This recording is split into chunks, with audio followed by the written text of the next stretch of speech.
Assalamualaikum warahmatullahi wabarakatuh. Saya Yamardatila dari kelas 4A1 PBSI Program Studi Pendidikan Bahasa dan Sastra Indonesia Universitas Muhammadiyah Tangerang.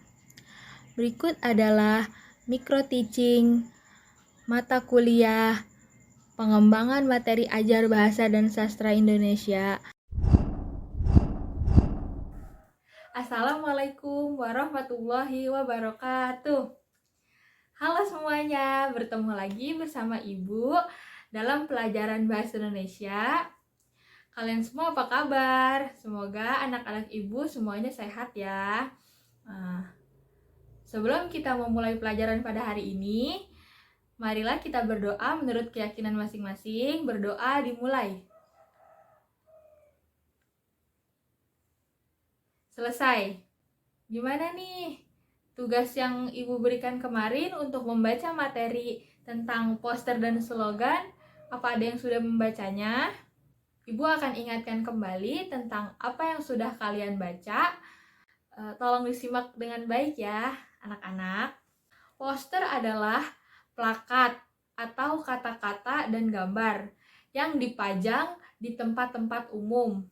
Poster hampir sama dengan iklan, yaitu pemberitahuan suatu ide atau hal-hal baru atau hal-hal penting kepada halayak. Poster adalah lembaran pengumuman atau iklan yang dipasang di tempat umum yang biasanya disertai gambar.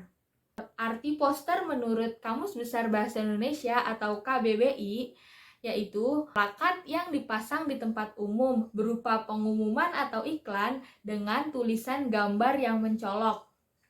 Poster hampir sama dengan iklan, yaitu pemberitahuan suatu ide, hal baru, atau hal penting kepada halayak.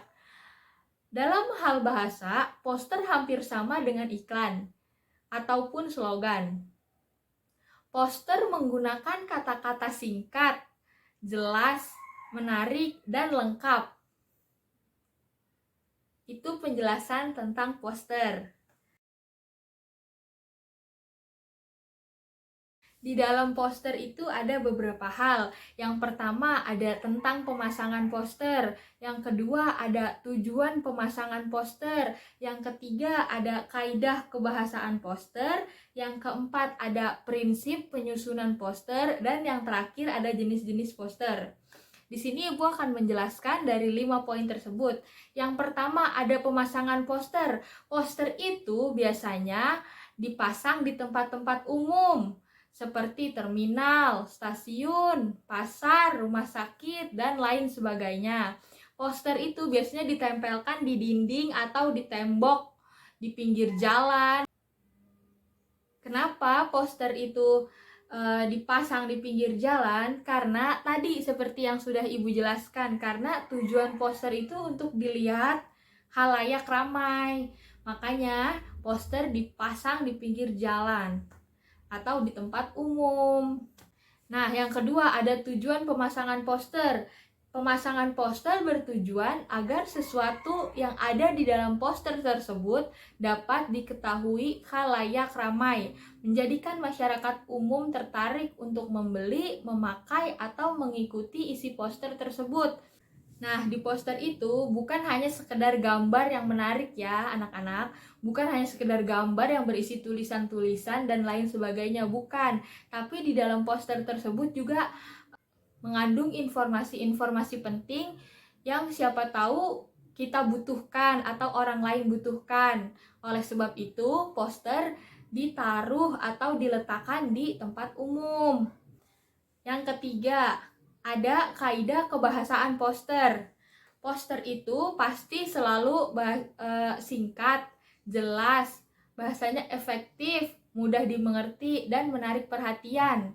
Makanya poster itu ada gambarnya agar semua orang suka melihat poster, agar kayak di tulisan, sebelum orang melihat tulisannya pasti orang melihat gambarnya dulu nih. Kalau yang suka gambar pasti wah gambarnya ramai atau gambarnya bagus. Nanti Ibu akan tampilkan contoh-contoh poster, oke? Nah, yang keempat ada prinsip penyusunan poster. Uh, Prinsip penyusunan poster yaitu kalimat dan gambar yang dipilih sesuai dengan tujuan penulisan poster. Yang kedua ada kalimat dalam poster bersifat mempengaruhi sehingga harus menggunakan kata-kata yang menarik. Yang ketiga ada kata-kata yang digunakan singkat dan padat agar orang lebih mudah mengingat dan mudah memahaminya dalam waktu singkat. Dilengkapi dengan gambar agar dapat diketahui halayak dengan cepat dan menarik. Tidak perlu kalimat yang banyak gambar, sudah mewakili poster. Nah, jadi seperti yang tadi Ibu sudah bilang di awal, poster itu terdiri dari tulisan dan gambar. Poster itu melambangkan tulisan dan gambar. Poster itu identik dengan tulisan dan gambar. Oleh sebab itu, poster itu ya isinya hanya tulisan dan gambar, tidak ada lagi yang lain. Dan gambarnya pun harus menarik, tulisannya juga singkat, agar orang-orang itu mudah mengingatnya. Terakhir, yang kelima, ada jenis-jenis poster. Yang pertama ada poster niaga. Apa sih poster niaga itu? Nah, poster niaga itu poster yang dibuat untuk media komunikasi dalam urusan perniagaan atau perdagangan untuk menawarkan suatu barang atau jasa. Yang kedua ada poster kegiatan.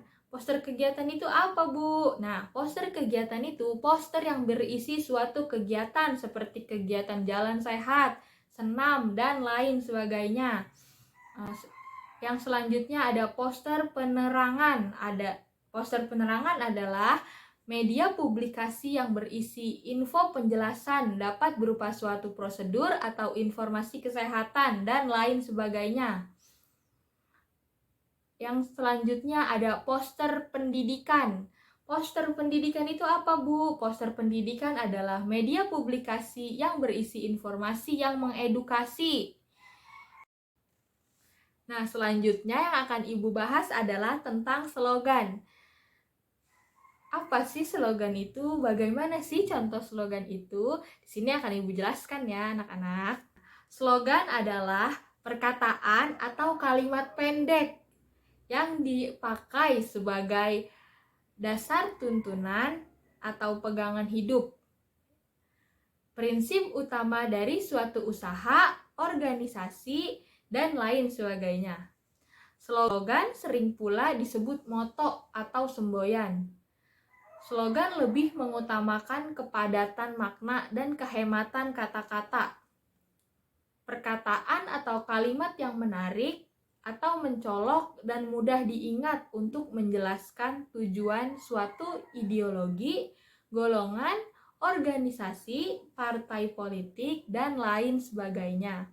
Slogan sendiri memiliki beberapa fungsi, yaitu untuk memacu semangat atau motivasi, untuk mempengaruhi orang lain untuk tidak melakukan sesuatu atau melakukan sesuatu, untuk mendidik masyarakat, maupun mendorong sebagai cita-cita, bersifat untuk membangkitkan semangat suatu prinsip hidup.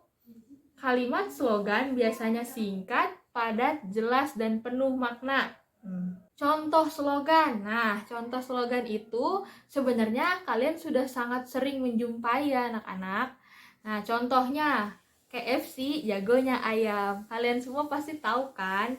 Contoh slogan yang tadi Ibu bilang, pasti kalian semua sudah pernah dengar kan? Nah, contoh slogan yang lain yaitu biru langitku, hijau bumiku. Nah, itu tuh seperti maksud dari slogan tersebut itu tuh mengajak kita untuk merawat alam, melestarikan alam agar tidak ada polusi, jadi langit birunya terlihat, hijau bumiku itu agar pohonan tetap banyak, tidak melakukan penebangan hutan dan lain sebagainya. Pantang pulang sebelum menang. Nah, biasanya kalimat-kalimat seperti itu tuh dipakai untuk ketika kita sedang berlomba. kita nggak mau pulang nih sebelum kita dapat piala dan lain sebagainya gitu loh anak-anak. Paham kan kalian? Bersatu kita teguh, bercerai kita runtuh, itu udah legendaris sekali ya, dari zaman ibu kecil sudah ada seperti itu. Nah, itu dia tadi materi tentang poster dan slogan.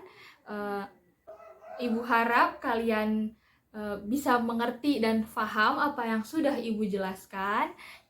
Jika ada yang belum mengerti, bisa bertanya. Silahkan mengaktifkan mikrofonnya. Jika tidak bisa mengaktifkan mikrofon atau ada kendala, kalian bisa ketik saja di kolom chat ya anak-anak. Nah, nanti ibu akan baca. Jika tidak ada, silahkan kalian mengerjakan soal latihan. Nanti akan ibu kirim di grup. 10 menit selesai kita pertemuan pada hari ini. Ibu meminta kalian mengisi presensi dalam waktu 10 menit tadi bagi yang mengikuti kelas pada hari ini. Apakah dapat dimengerti anak-anak? Oke, untuk pertemuan pada hari ini ibu cukupkan ya anak-anak. Sebelum mengakhiri kelas pada hari ini, mari kita tutup dengan membaca doa.